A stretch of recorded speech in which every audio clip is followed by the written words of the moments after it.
Hi, I'm Mitch Gallagher. Welcome to the Sweetwater Minute. Today on the Sweetwater Minute, I'm joined by Derek Sinistraro, sales engineer here at Sweetwater and drum expert. Thanks for coming in. You bet. Appreciate it. Sure.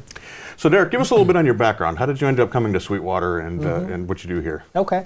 Yeah, I've been here about 5 years, and I came from Southern California, and I was involved as a musician there, played for many years. My actual background is in orchestral percussion. That's what my degree is in, and so I did that for several years there in California, and I was involved in working in retail sales as well, and so the opportunity came up, and I moved myself and my wife out here to Indiana, and here you are. And here I am. Right, right, great. So we were talking earlier, one of the things being a drummer, and you play in a worship situation and also studio situations live as well. There's always a volume issue with drums, and so we were talking about some of the different volume control solutions that drummers have available to them. Can you tell us about the kit you're playing here, first of all? Sure. Yeah, this is the Roland Kit, and obviously this is a great solution for dealing with volume issues because you have total control as the sound engineer can then mix and do whatever he needs to do to keep volume under control without getting all that sound out into the room. Right. And feel-wise, the Roland kits are great in that you can really, they respond well, you can play with a lot of subtlety, and they will take that. They'll actually give you back exactly what you put into it. Then we also have these new Zildjian cymbals on here too, which are called acoustic electric cymbals. And the idea with these is that they're an actual real cymbal. So you get the feel and the response of a real cymbal, but yet they have much less volume. And so again, in this kind of a situation, you're going to have that great feel, great response, just like you would with an acoustic kit.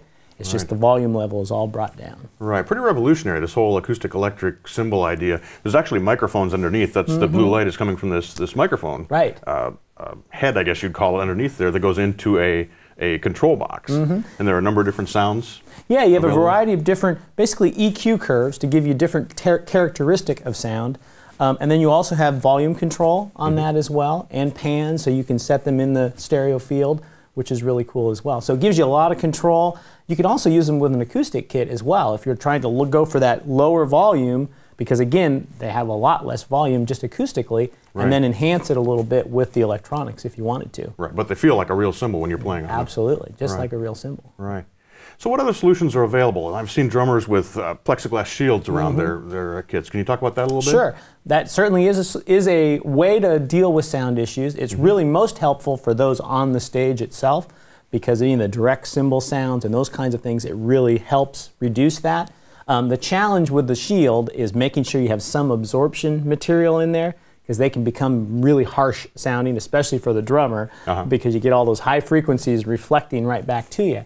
But they do a great job in controlling the sound and then allowing the microphones to really do the job. Obviously, the kit needs to be mic'd up usually in that situation to get a good, accurate sound of the drums. Now, people use those both live on stage. You don't use those in the studio, though, typically not. Typically not, right. Again, a lot of reflections, a lot of things that would probably not be so good in a recording environment. Right, so not really a gobo kind of a thing. You need something else for that. Correct. For that type of an application.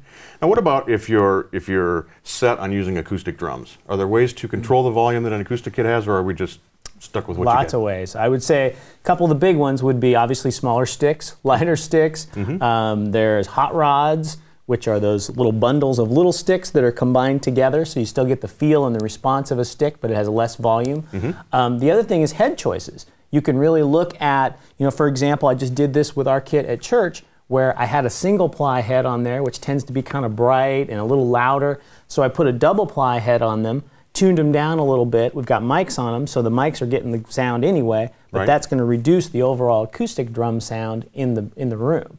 So things like that are really helpful. The other thing is smaller drums. That helps as well. If you have a smaller drum sizes, smaller toms, smaller bass drum, all those things are going to help reduce the overall acoustic volume. Now, I've also seen drummers using mufflers on their drum heads, things to I guess cut the resonance down. Can you expound on that a little bit? Yeah, sure. There's it kind of started where somebody took an old head and cut out a ring, and they put that ring on their drum, and it cuts out a lot of the high overtones. And so those have become popular. We sell a product by Evans that has it's just that. It's rings that are about this wide, and they go right on the drum. They kind of sit around the edge, and they reduce any of the unwanted overtones, a lot of the high frequency overtones. It's great for reducing volume a bit, but also kind of tightening up the sound so you don't get a lot of the overtones, especially when the drums are mic'd. because again, it's going to give you that nice studio-like sound that you can then mic up and gets a great sound in the room as well. Right. So there's a number of solutions available. If you're practicing at home, you might want to look at an electronic kit. And maybe with these cymbals, if you want more of a real cymbal kind of a feel versus the pads, or which also work very well, of course, for cymbals. Now, when you're playing live, you have the choice of an acoustic kit or an electronic kit, and you mentioned some of the different volume control things there. So there are solutions. Absolutely. You don't have to just blast away. You know, it's interesting, as a guitar player myself, we've seen smaller and smaller amps in an effort to control that volume thing, and it's interesting to see the same thing is happening with drums as well. Yeah, absolutely. Right. Derek, thanks for coming in. You really bet. appreciate your time. Thank you. I'm Mitch Gallagher. Thanks for joining me for the Sweetwater Minute.